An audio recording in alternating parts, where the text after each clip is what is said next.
This is breaking news. Opinion. I'm a Catholic bishop who was found an ally in Bill Maher. Editor's note. Bishop Robert Barron is bishop of the Diocese of Winona, Rochester, Minnesota. He founded the Word on Fire Catholic media ministry and is one of the most followed Catholics in the world on social media. The views expressed in this commentary are his own. Read more opinion on CNN. Bill Maher first came to my attention in the 1980s as a clever, wry, and politically alert stand-up comic. But I began to follow him more closely about 20 years ago, when, in the wake of the New Atheist movement, he dedicated a good deal of his comedy to mocking religion and religious people. Again and again, on Maher's HBO program, Real Time with Bill Maher, he would often present the most extreme and simple-minded version of Christianity, and his audience would derisively laugh with him at the poor rubes who still believe such nonsense. All of this came to full expression in his 2008 documentary film, Religulous, which featured interview after interview with religious people utterly incapable of fending off Maher's rather standard and tired atheist objections. HBO and CNN share a parent company, Warner Bros. Discovery. Although he annoyed me, I suppose I continued to watch Maher to see what the other side was saying and thinking. In fact, the first YouTube video of mine that got a sizable audience was my rejoinder to Religulous. Actually, I can say with some confidence precisely why Maher's understanding of religion was so weak. He and I are around the same age, and both of us were educated in a Catholic context.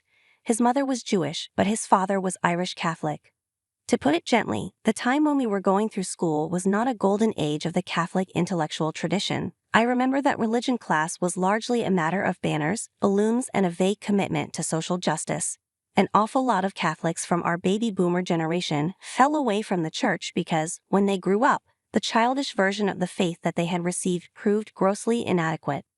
Over the past 5 years, Maher appears to have largely dropped his obsession with religion and has spent considerable time articulating his opposition to the woke ways of thinking that have managed to capture the allegiance of most of the major institutions of our country: universities, corporations, the military, government, and so on. As he has done so, I have found myself, time and again, nodding my head in agreement. To my surprise, the nemesis had become an ally. Like me, Maher finds that what he and others have called wokeism represents not a development of classical liberalism, but a deviation from it.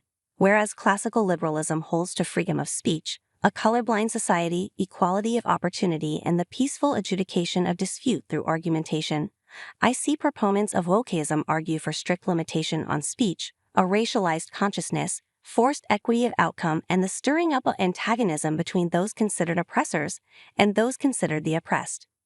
Moreover, the classical liberalism espoused by everyone from former presidents Thomas Jefferson and John F. Kennedy to Martin Luther King Jr. called for the fixing of our social problems through reason and political action, whereas many on today's left embrace the rhetoric of victimization and complaint. Finally, the classical liberal tradition holds to the objectivity of science and the reliability of mathematics, whereas what I see as the philosophy of wokeism treats the fields of both science and math as expressive of patriarchy and Western cultural imperialism. Classical liberalism has its shortcomings, to be sure. If you want a detailed discussion of this, consult my book, The Priority of Christ, Toward a Post-Liberal Catholicism. Nevertheless, I would insist that liberalism is a heck of a lot better than wokeism.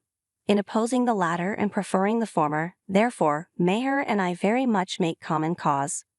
Maher and I both feel that one of the ugliest aspects of our contemporary society is the all-or-nothing antagonism that is characteristic of wokeism and the brutal cancel culture that follows from it.